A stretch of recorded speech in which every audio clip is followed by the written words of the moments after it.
guys, welcome everybody to today's show. And this is part of our e-commerce series. And every week on Wednesday at 4:30, we pick one topic related to e-commerce. Today, we are going to be talking about quotation or quoting strategies. It is also sometimes referred as the CPQ process in the e-commerce and ERP world.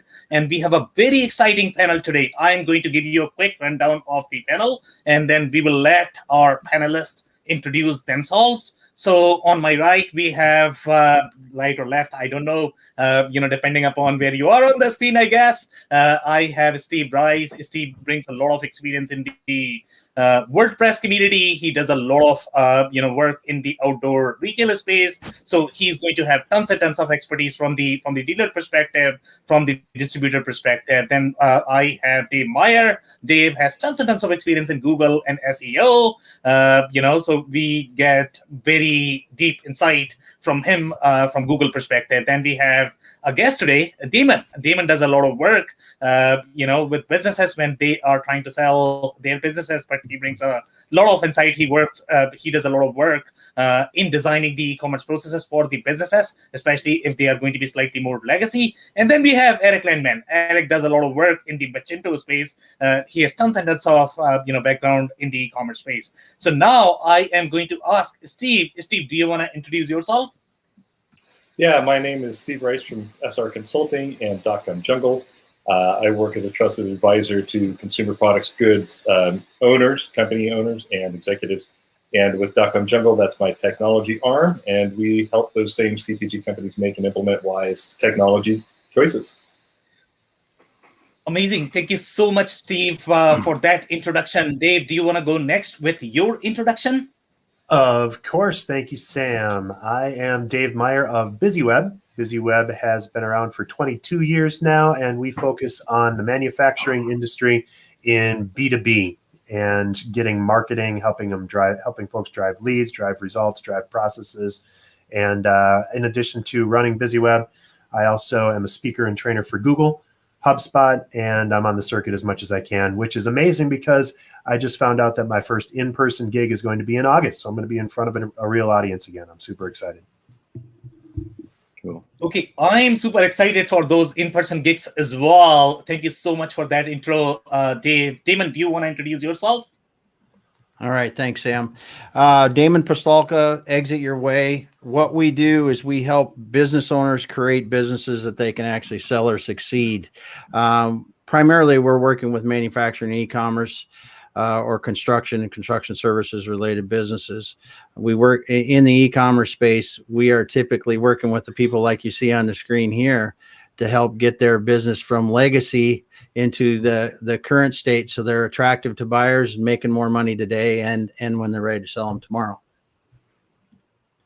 Okay, amazing. Thank you so much, Damon, for that introduction. Eric, do you want to introduce yourself next? Yes, hello.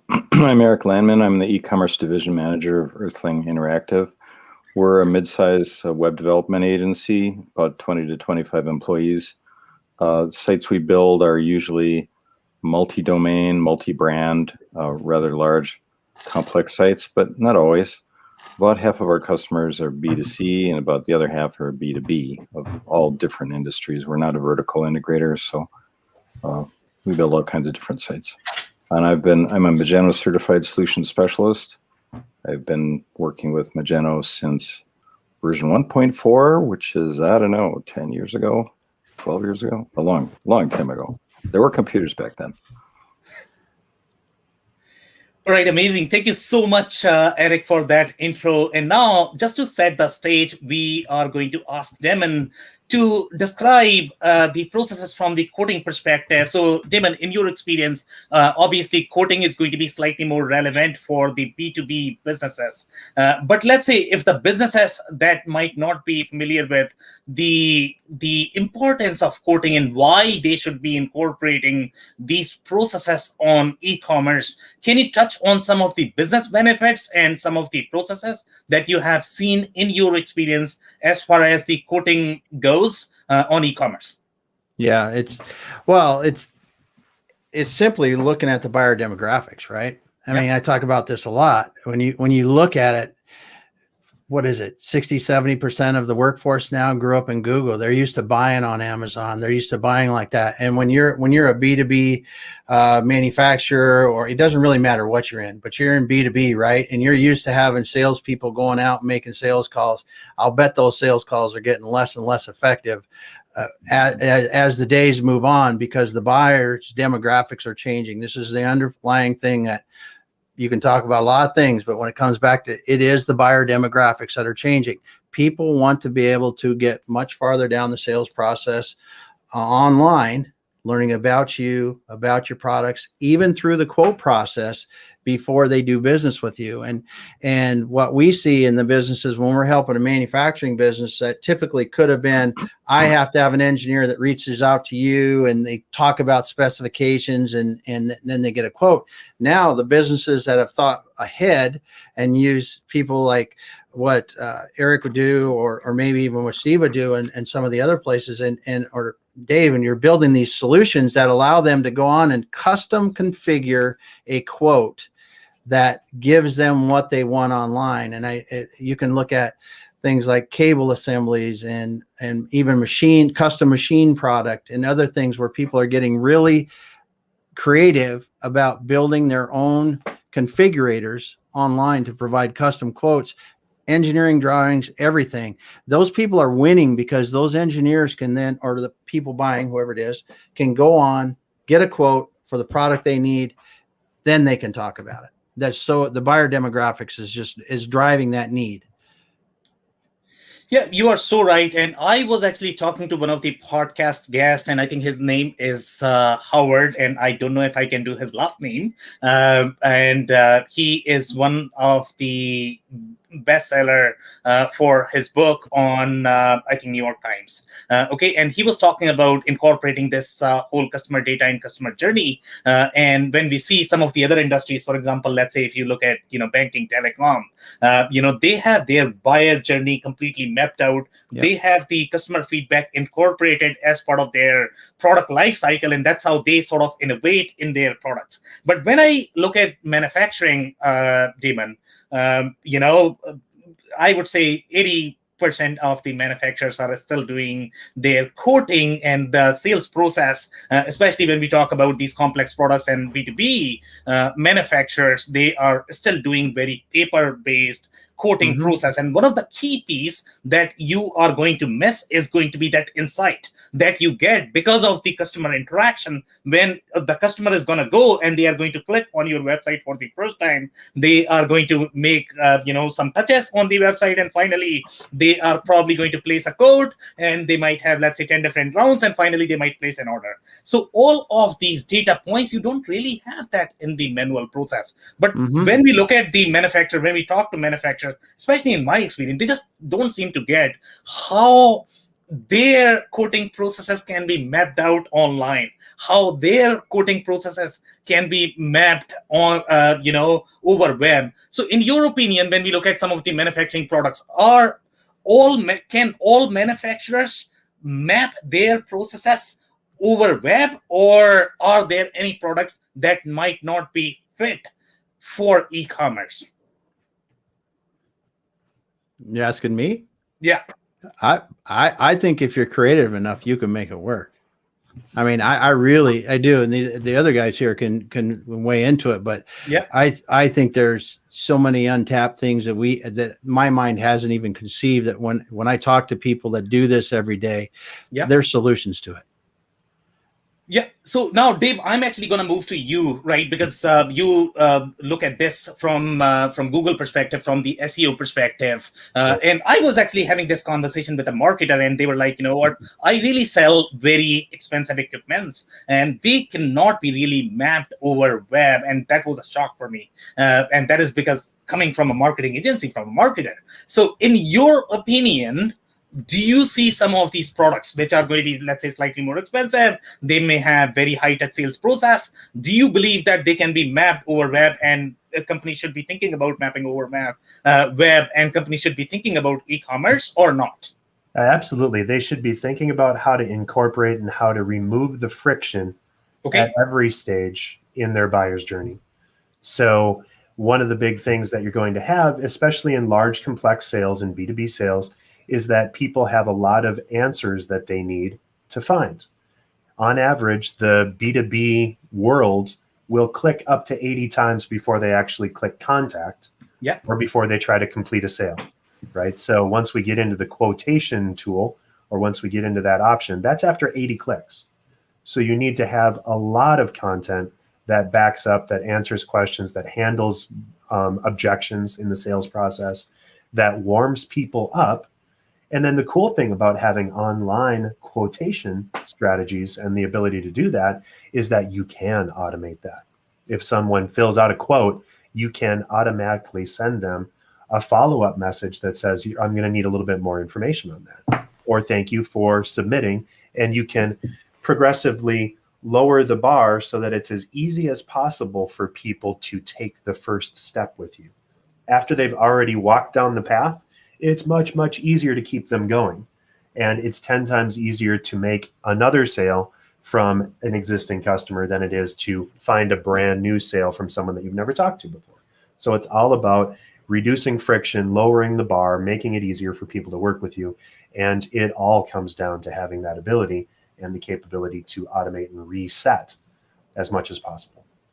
Yeah, cannot agree more. I mean, the kind of speed you are going to have, the less friction you are going to have in the process, and most importantly, the data that you are going to get, that is definitely not possible in case of your manual processes and when you are not going to be mapped over web.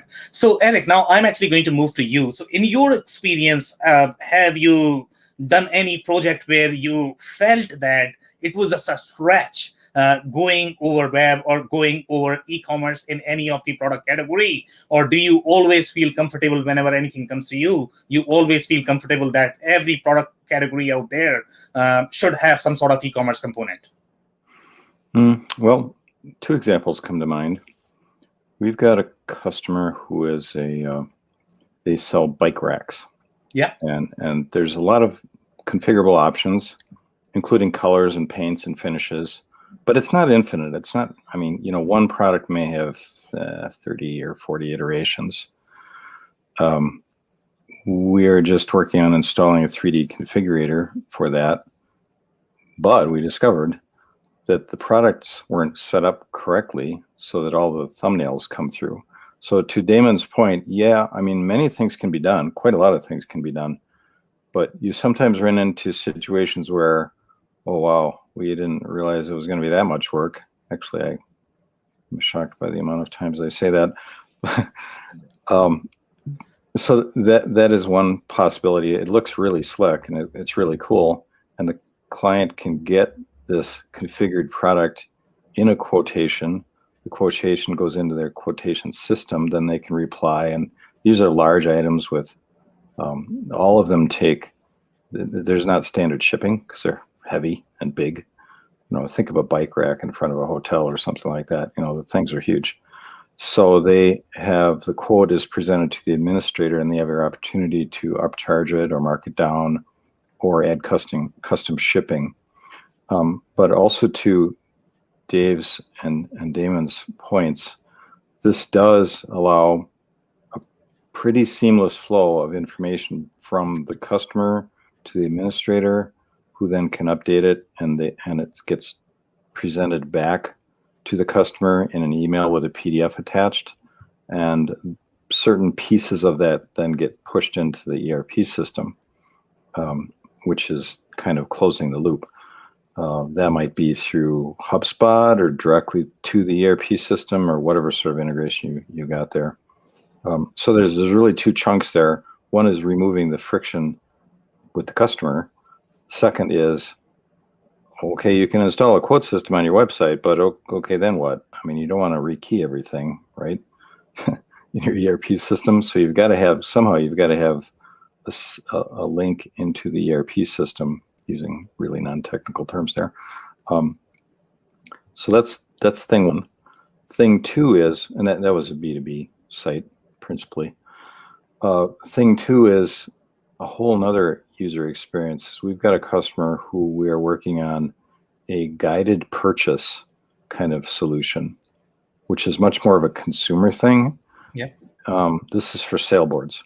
So you think of somebody who wants to get into sale boards, and they go, well, I don't know, there's like 300 kinds of sale boards to buy. I have no clue what I want to buy here. So they can actually log on, get an actual live person. So to your point, Damon and Dave, they hook into what the user is interested in seeing. They can talk to them, they can see what's going on. They walk them through the process of selections with a number of questions and kind of feel them out, and then they configure a product or a package for them. So that's a much higher touch, but it's also a higher value product, anywhere from $1,000 to $3,000 they're spending. So, they're not going and buying a pair of roller skates, they're spending a fair bit of money.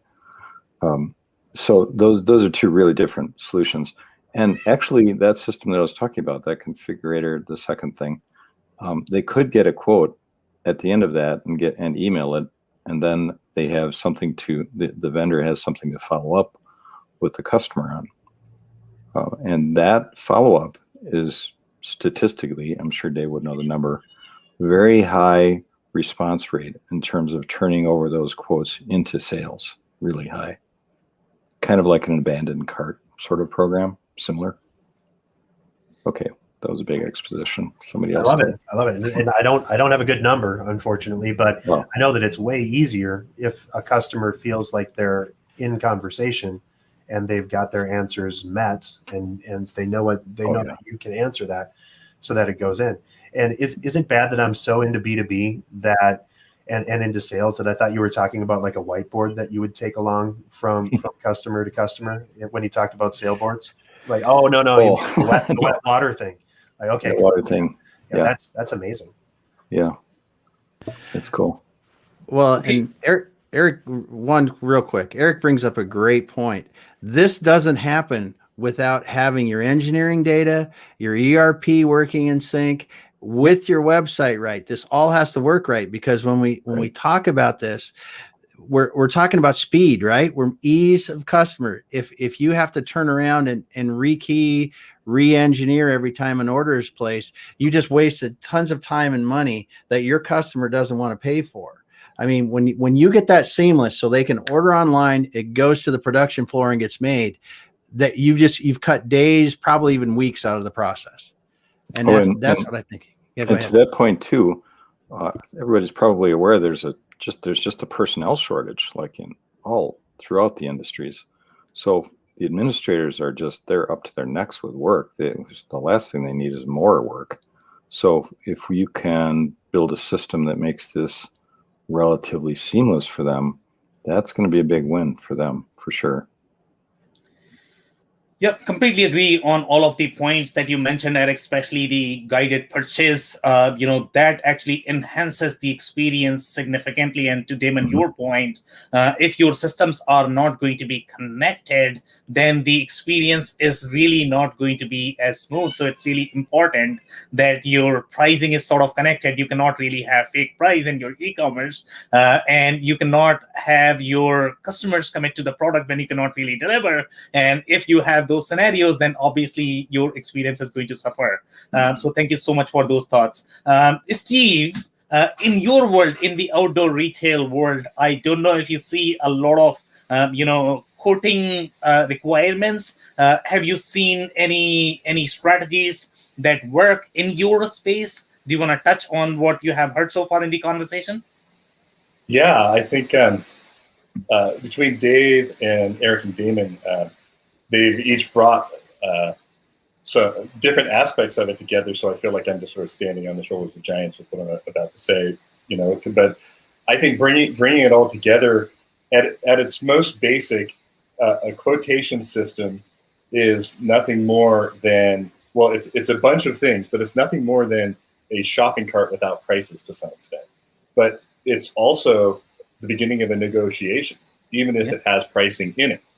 And it's also a question of customer experience, what your customer is going to have, and it's a question of the user experience of your salespeople. It's a form, it's a lead gen tool, it's a sales tool, it's a shopping cart. And it's also a design and UX play because you can visualize it in so many ways. And to give you an example, we have a client who sells like a $35,000 CNC machine. And there's some modifications and configurations you can do that change the price up or down $5,000 or $10,000. And the original conceptualization of this, because it's a B2B machine, you wouldn't sell it to a consumer, but it's also from a company that sells a ton of B2C products that are very similar that only cost $60 to $200, right? But when they were first thinking about this, they were thinking, well, we don't need a configurator like that for our clients because they all know us, right? And they're going to call us. What was actually true is when we actually started thinking about the ROI didn't come from the customers being able to use it, although every once in a while they did.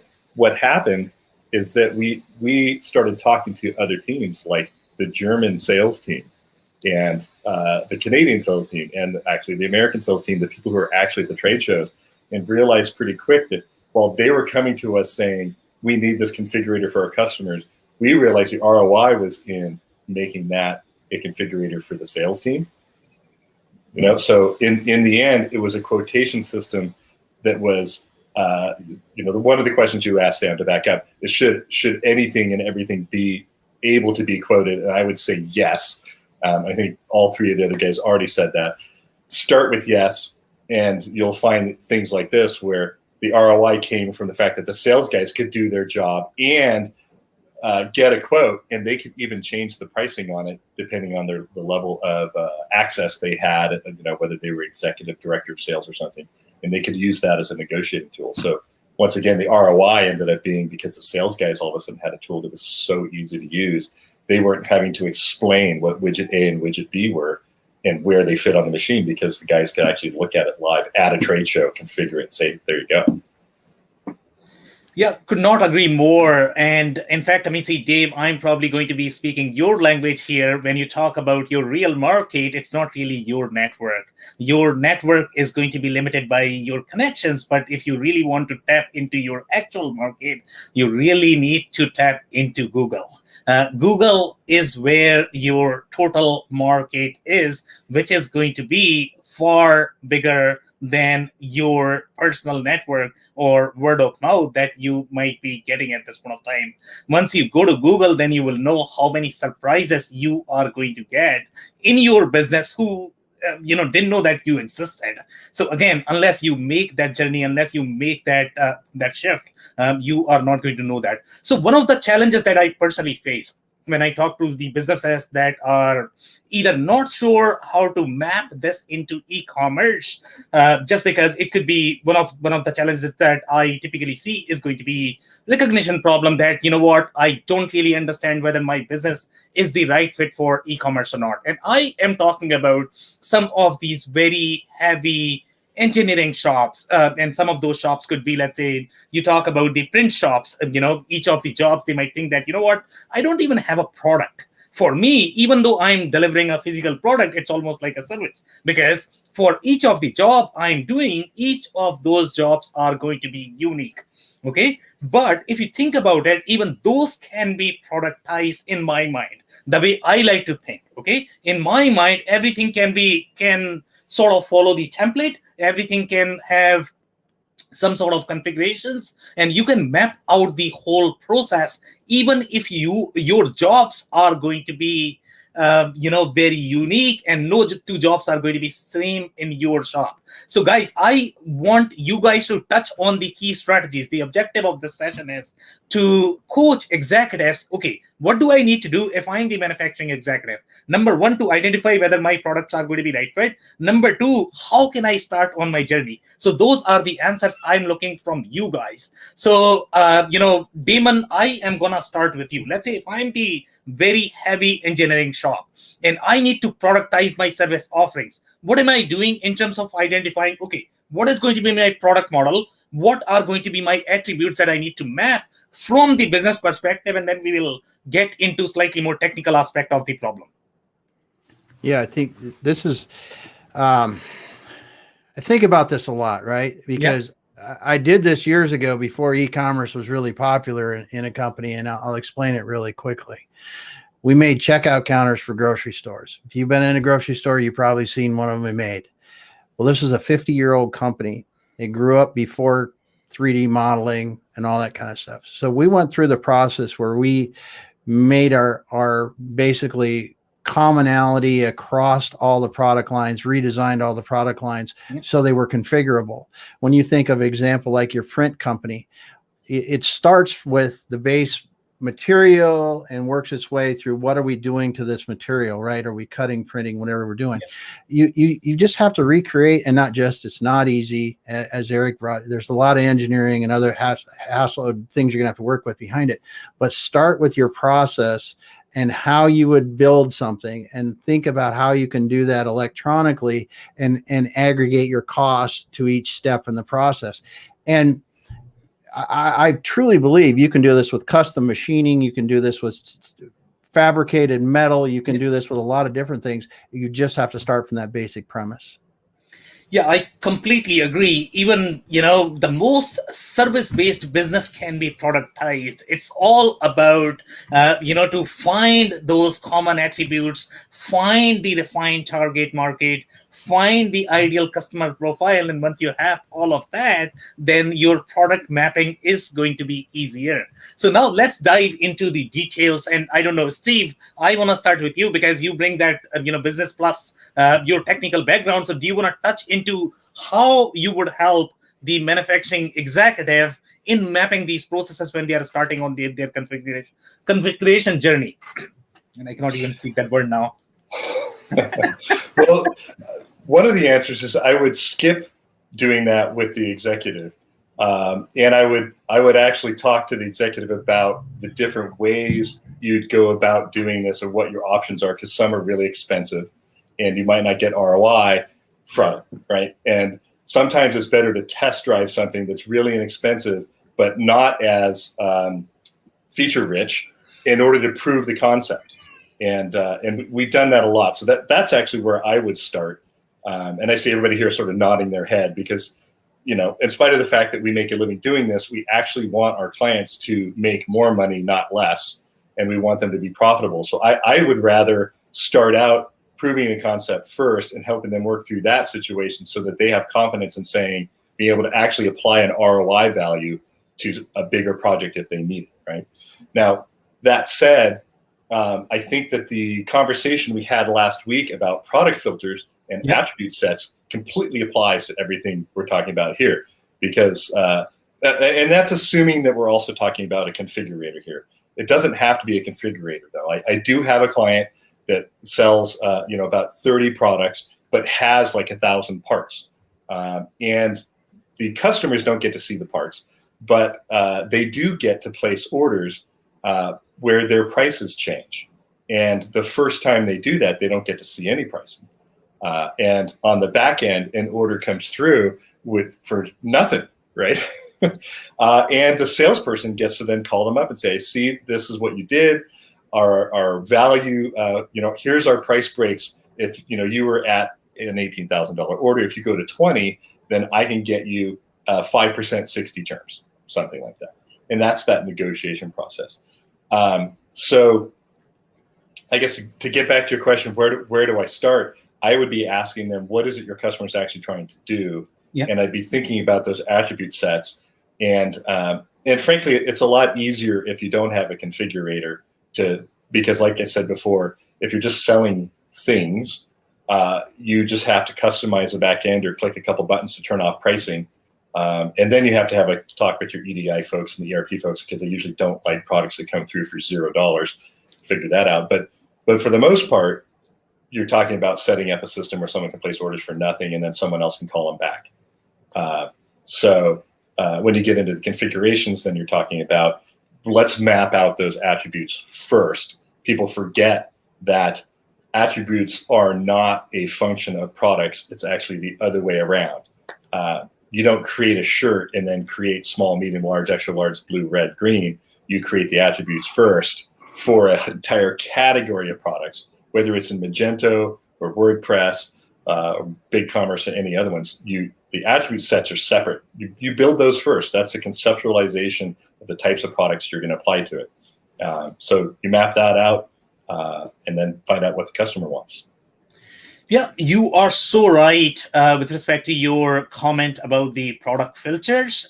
This all ties together, and in fact, let me see one of your comment about the 1,000 attributes. If you have 1,000 attributes, let's say if you're trying to design a machine, your salespeople are never asking 1,000 questions to the customer, or they are going to feel overwhelmed. They are probably asking 3 or 4 questions, and those are the only things that are going to vary across the orders. So you really have 2 or 3 different variables across the orders. Other things you don't really have to expose to your customers. So the more you simplify your sales process, the easier it is going to be for customers to be able to understand, to be able to grasp. So that's why the entire customer journey, the product filters, the product modeling, everything actually ties together. So great, commentary there. Thank you so much, Steve, for that. Eric, now I want to move to you. Do you have any comments? Overall, I don't know if you're going to have any stories where you felt that the product model was not necessarily aligned with the filter, or the customers really struggled in designing the product filters, or maybe they were just doing too much. Do you have any stories there or comments? Yeah, well, I have stories. Let's see. First of all, I should say that a full-blown configurator is a pretty heavy lift. It's a lot of work. You've got to get a number of different teams going. We generally use the concept of minimum viable product. What that means is get something to market that works for a subset of your products, maybe a large subset, maybe a small subset. But the point is you get something out there and just sort of test fly it and see how well it works. It doesn't have to have absolutely every combination of every other gizmo and thing you bolt onto it, because that can be handled later. So this sort of ties into your comment, Sam, and somebody else said this also, that there's really just a handful of attributes that are critical. I was looking at a site for CNC machining yesterday, and they have, I don't know, 30 or 40 models. But really, if you start to analyze it, there's maybe about 10 different attributes. And there's about 5 of those attributes that are broken into big categories. So if you're a prospective customer, they should know at least those 5 things to be able to get a quote on this particular unit. And then if they do the quote, it gets kicked over to the administrators and the sales with saying, oh, well, you maybe you didn't think about this stage that you need, or spare parts kit, or blades, or whatever other sort of stuff that they really do need or will need 6 months after they bought it. So they might as well get it now. So that was one thought. The minimum viable product actually can be usually can be tied into existing e-commerce sites and databases, unless your site is really set up wrong. If you have 4 or 5 products, 4 or 5 attributes, that can be relatively painless to install a quotation system that will accommodate that. Yeah, so I'm probably going to have a clarifying question there, Eric, for you. And so let's say if the manufacturers are not really familiar with what, how minimum viable product is going to be relevant for them, can you describe a little bit more in terms of what they are looking at when they are thinking about minimum viable product as far as the quoting strategies go? Sure. Let's take an example like that bike rack. You could buy customized bike racks. I think they make them. But you have to start with a base shape of a unit. Maybe it's U-shaped, or it's tree-shaped, or it's a wall unit, or something like that. So that's one attribute. You want the number of bikes, or maybe you need maybe you're setting up a hospital or a fitness facility where okay, I've got 85 linear feet. How many bikes go into that, that space? So you can figure out how many of these units you need and how many racks or how many bikes per rack go into that. So that's a second attribute. Then you can make a determination about what style of bike rack you want. There's lots of different styles of bike racks. It's U-shaped or V-shaped or tree or whatever kind of shape you want, or there's even custom shapes.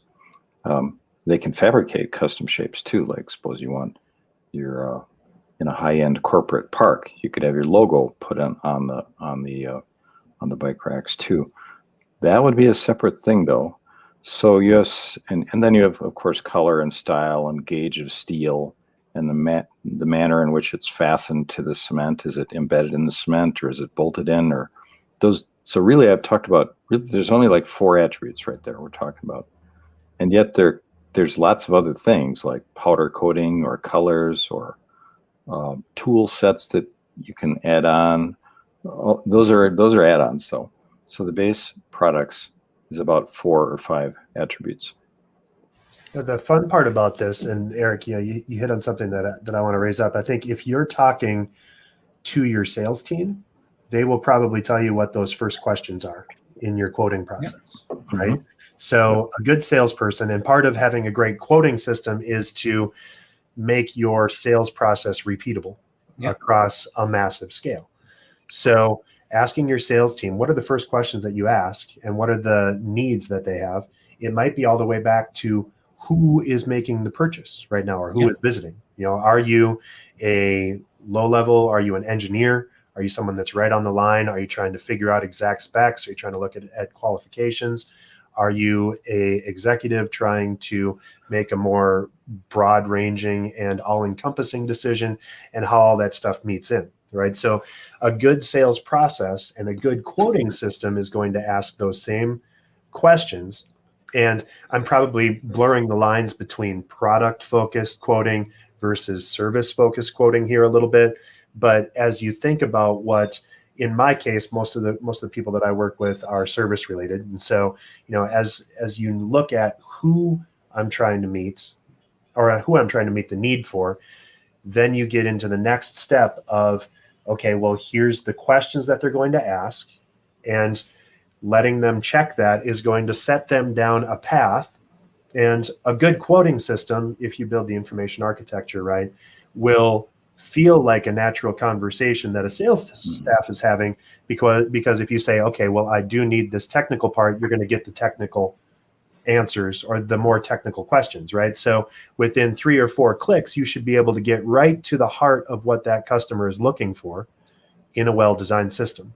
And if you look at the decision tree, it's easy to have people go down that way, but that way it feels like a conversation that's engaging, that's helpful. I have clients that we build website for that have, they build massive amounts of SKUs of different kinds of commercial windows, right? So the low E, the acoustical, the content. Am I an engineer looking to build in? Am I a contractor trying to fit a need? Am I building existing space or is it new construction? It goes all the way through that. But inside of those 3 questions, it should get you right to the point.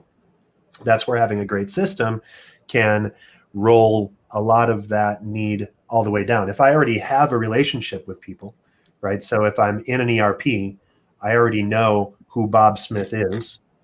I can actually say, okay, Bob, well, we know that you're in the commercial space, and so we're giving you more information and details. So you can actually bridge that down and build lots more opportunity and a lot more power in your sales process by just thinking about all the possible permutations of if-then kind of conversations. Yeah. So, Dave, you bring up very important point there. In fact, I don't think you are blurring the lines between the product and service business.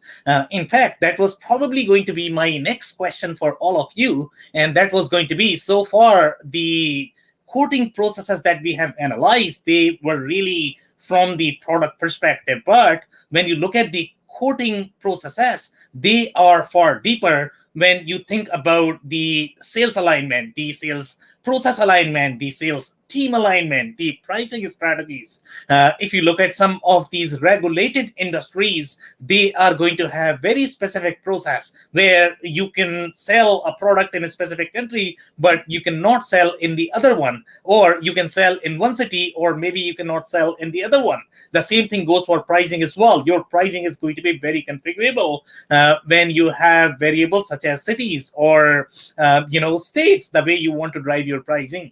So looking at all of this, I wanted to ask if you guys have any stories of the quoting processes where you had to, let's say, configure the pricing and you had significant benefits in configuring those pricing in the configurator or in the quoting strategies. So I'm actually going to start with you, Steve. You haven't spoken for a while. So do you have any thoughts overall in terms of the territory alignment, where because of the configurator or because of the quoting strategies, the overall sales organization was slightly more smooth, the way Dave was describing?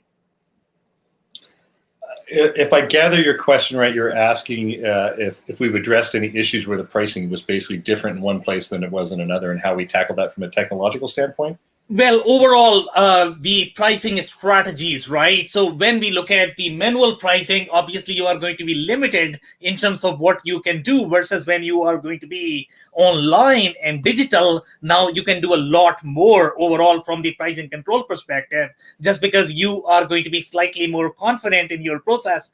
You can go back and analyze, you can analyze all the loopholes, you can analyze who's giving more discount, who's giving less discount. You just can do a lot more. You can design your territories digitally. You can analyze that. But if you are doing manual, you are always going to have that fear. You know what? I don't know. I mean, maybe I should be simplifying my pricing because I just don't know what is going to happen, how my pricing is going to be treated, how much discount these guys are going to give. I'm not even comfortable on my margin. So I'm talking about overall pricing strategy. When you think of quoting, there is a significant component of pricing that goes along with your quoting strategies. So do you have any stories around these strategies in which you have implemented, let's say, pricing, or you have had significant benefits because of either the pricing alignment or the territorial alignment? Well, definitely. I mean, some of the more interesting success stories were just coming into companies that their pricing strategy was whatever the sales guy said in Virginia on a Thursday after 3 o'clock, right? And so they didn't actually have a national or an international pricing strategy for all their B2B businesses. And that's just sort of insanity from a business model standpoint. And it also just eroded their margin and a lot, to the point where we did an analysis and their profit margin for the year was literally the same dollar amount as their UPS rebate, right? So technically, we joked, you didn't make any money, but UPS gave you something at the end of the year as a thank you gift. But if you're going to have a B2B business, you have to have a pricing strategy that is solid, that your sales reps can follow, that doesn't change, willy-nilly. You can certainly have different prices in different regions based on something. I've not quite been in a situation where that occurred for our clients outside of exchange rates and international in Canada. But the goal of a company is, the goal of the companies that we like to work with companies that aren't just selling commodities. So we're concerned about quality and price and maintaining margin. And because maintaining margin means you have a healthier business, you get to pay employees better, you get to take longer vacations and go to nicer places as the owner. And if you're providing a value to the consumer, they're basically saying to you, I think you're providing a great value. That's why I'm going to give you your money. It's the Apple model, right? So getting back to the B2B model, you've got to have a model that actually encourages your retailers to sell more, resellers, I should say, and to make more doing it. So if they're on average spending $17,000 a month, you want to say to yourself, how do I get them to go to 20? Well, give them an extra half a point or 15 days to pay, and they make more money and you make more money. And especially outdoor retail world, especially in the clothing manufacturers, the ones who can pop their products into the 60% margin area or 55% margin area, those are the ones that retailers sort of pop up like prairie dogs and say, oh, can I get some of that? Because they're tired of making 48 to 50%. margin on stuff they sell. If they can make 55 or 60, why not? That's money that goes right into the owner's pocket. Does that answer your question? It does. It does. Thank you so much, Steve, for that. Damon, I'm pretty sure you are going to have a bunch of stories there. Do you want to share any stories around pricing strategies where you have seen some creative pricing because of the digital enablement? Well, Steve touched on the one thing that I think it gives you structure. Yeah. And because any sort of pricing strategy that doesn't have at least and I hate to use the word mathematical background to it, where you're building up a cost of some sort, figuring out the margins you want to do, or understanding your pricing relative to the market, and that even has a mathematical background to it, is chaos. And you will do what you're going to do because it's a race to the bottom, because everybody thinks you can sell more by selling for less price, and that's not the case. I just think that the structure you can give it, you take out the human error factor. That's the one thing, because we all make mistakes, and you provide that consistency, like Steve said. How cool would it be to be able to sell a cold weather jacket in Alaska for a little bit more money than you do in say Colorado, because my shipping cost is a little more, or even just take away shipping costs, it's because it's more valuable in that part of the world. Not that you're taking advantage of people, but if it's really more valuable in that part of the world because of this reason or that, you can do that, and you can take advantage of that. Whereas without some sort of system, how can you really put a structure behind that? And I think that's the thing that's nice, and it just saves that human error factor. Because I don't think there's one of us on the call that hasn't been in a business where somebody has misquoted something, and you've lost a lot of money. And all the best web systems and ERP systems support this idea that we're basically talking about user groups or buying groups inside a database. And, whether it's Magento or WordPress or BigCommerce or Shopify, you can create a shopping group and say all the people in this group get this discount. And you can have other layered discounts and say if they spend this much, they get an additional discount. Once you have that systematically set up and decided how you're going to get your margin and how you're going to give margin to your resellers, then popping them into the system, it's just a simple question of saying, well, are you in group A, B, C, or D? Oh, you're C, good. Now you can just place stuff on the line and we don't have to talk to you anymore. Not that you don't, because a good quality company will talk to them still, but you want to make it as easy as possible. Systems are there to do it for you. If you're not setting it up, then you're literally just throwing money away. Yeah. Well, and this brings up one quick. Go ahead, Eric. I'll stop. Oh, I was going to say, tacking on what Steve says. There's the concept of buyer groups, and then within those buyer groups, you can have tiered pricing, is the other actual term for it. Yeah.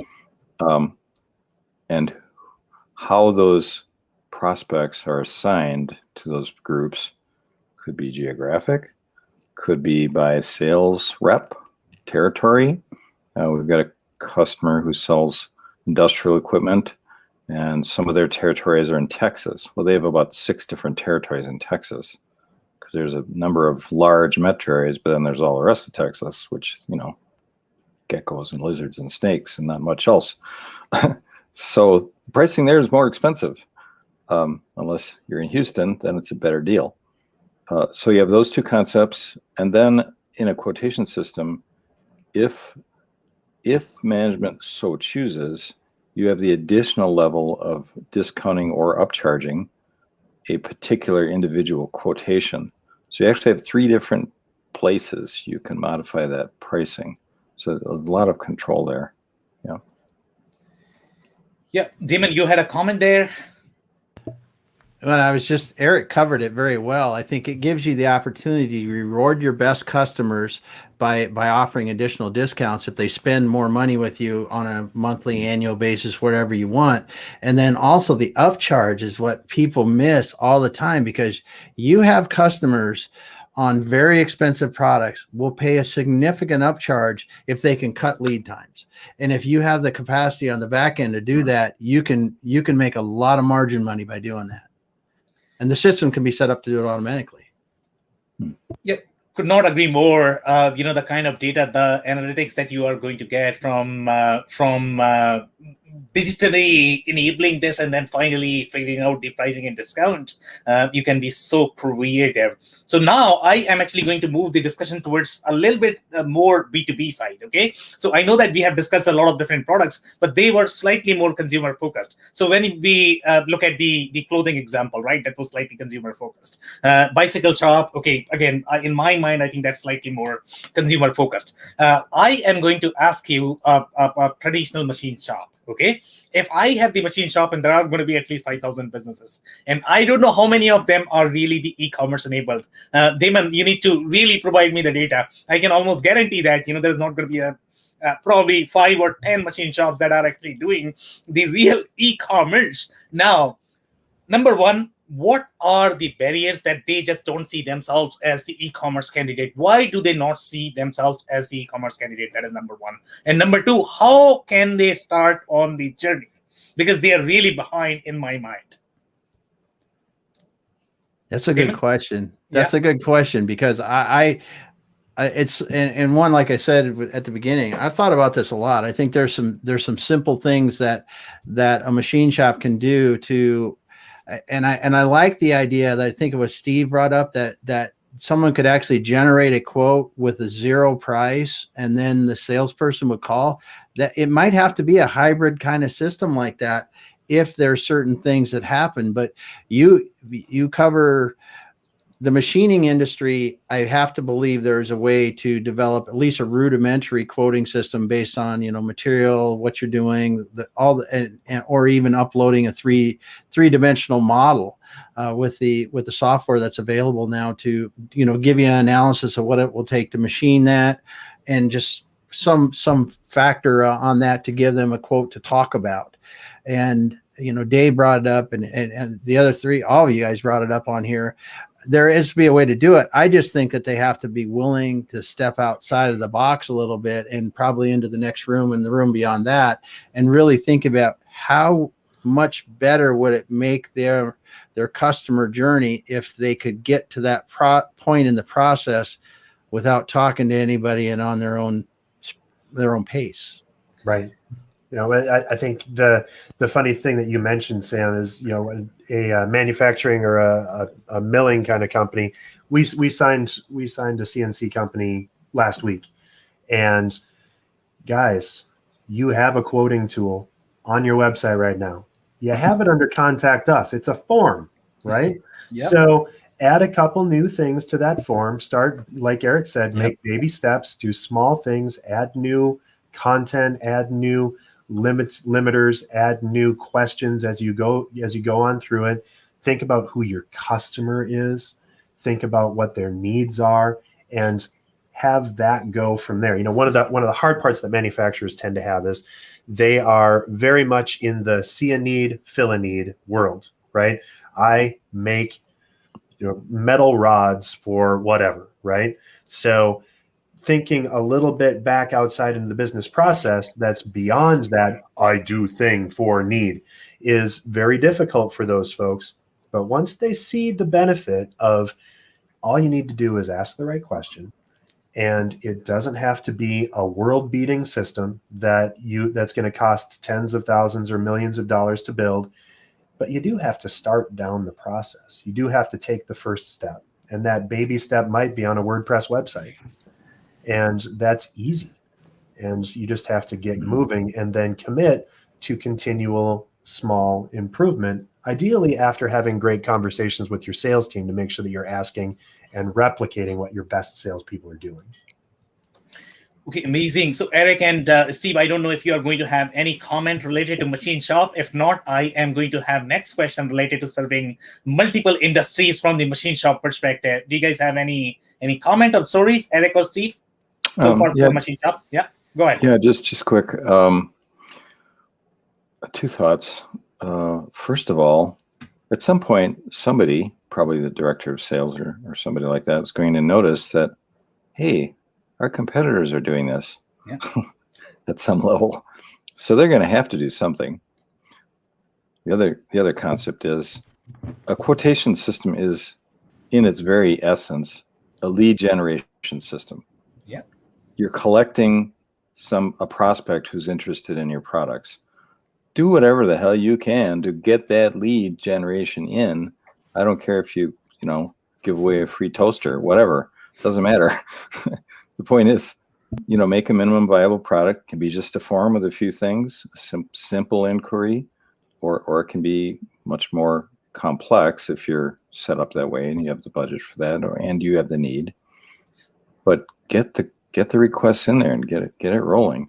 Then things will start to, the lights will start to go off. You go, wow, how can we improve this? This is kind of cool. Yeah, and I would add to that, Eric, as a specific example, I do have a client, industrial machine shop style, and they had, when we met him, a form, and they thought they were doing customers a favor, air quotes, by trying to qualify them with the form. And so they pretty much had, I think, 0 people fill out the form. And I'm not being hyperbolic. It was never used. And we just kind of chuckled. We said, look, we're going to replace that form with first name, email, and see what happens. And they started getting like 3 a week, right? So all of a sudden they had a simple lead form for their customers. And the most important thing they could do is call them anyway. They didn't need to pre-qualify them with a bunch of basically unnecessary questions on the front end. So agree wholeheartedly. Yeah, could not agree more. In fact, we see that in our space as well. The more open you are, if you are going to make it too complicated, nobody is going to fill it. And then you are going to complain that, things don't work. Things don't work because you are not making them easier. Okay, so if you are implementing, let's say, quoting tool is just give them an idea, okay, how much this is going to cost. And they can always call you. If they really like what you have presented on the website, obviously they are going to call you. Just because nobody else is providing the information that you have provided. So Dave, I'm actually going to move to you in terms of mapping the customer journey for the different industry. So let's say if I look at the average machine shop, they are typically serving aerospace, they are serving automotive, they are serving many different industries, and the product is going to be slightly different when they go across these industries. In the traditional sense, obviously, they are going to get a call, they are going to get an email from all of these manufacturers who are looking for the parts. And now we are asking them to go to web, which is slightly trickier. Obviously, their experience is going to be greater, but that transition could be slightly more difficult. So let's say if I were to ask you to map these customer journeys, how would you start mapping out, and how would you start this transition process where right now they are simply emailing you, but now you need to go to the website and you need to interact there? For sure. Mapping the customer journey usually comes down to a couple of key things. First, it's looking at your numbers. So where are you making the most sales? What are your most profitable products? What are the easiest things? And what's the first step usually in your buyer's journey, right? So if you look at that process, what's already working, you want to do more of, and start that as the process. So as you map out that journey and that step and figure out where your quote system is going to come in and how it can help leverage and add additional value to the sales process, instead of being interruptive and trying to get right to the point too fast, whatever. So, we actually had a client that we were working with that prints custom circuit boards out of Silicon Valley, and they went right for the throat. You went to the custom quote page and they're like, how many do you want and what do you need? They're like, whoa, wait a minute. We need to lower the bar here and first ask, what's your actual need? And then we took the next step and said, okay, well, are you looking for custom solutions or are you looking for this? Are you looking for X or Y? And then you guide that through, and it doesn't have to be a 17-step process, and you don't have to fill out like 17 questions, but you do have to enter 4 questions in order to get to that level. And we just think about it from a process standpoint, right? So you have to go for first in your marketing and your sales journey, you need to say, the lowest possible bar that is going to engage people in the conversation, and then ask them additional leading questions, right? Just listen to your best salespeople. I keep coming back to that because that's what this is. If you build this right, your website is your best salesperson. And so that's our job, is to replicate that process. I was going to touch on this earlier, Sam, because you talked about you might have thousands of options, but there's really 4 questions you ask. Yeah. And as an example with people that I work with, I like to pick up things like this hydro flask and point out that no one ever walked into REI, picked up a hydro flask and said, how many stars do you give this, right?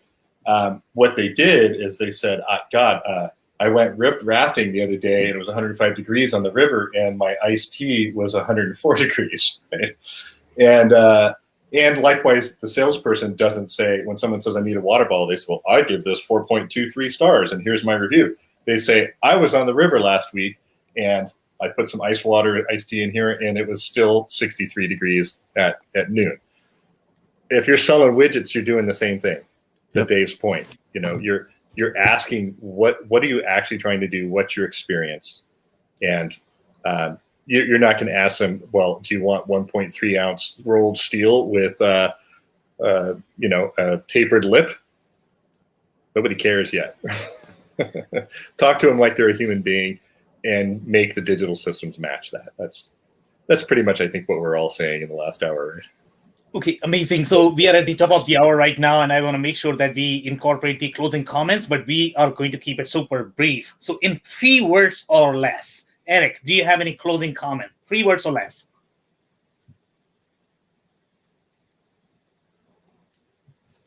Three silent words.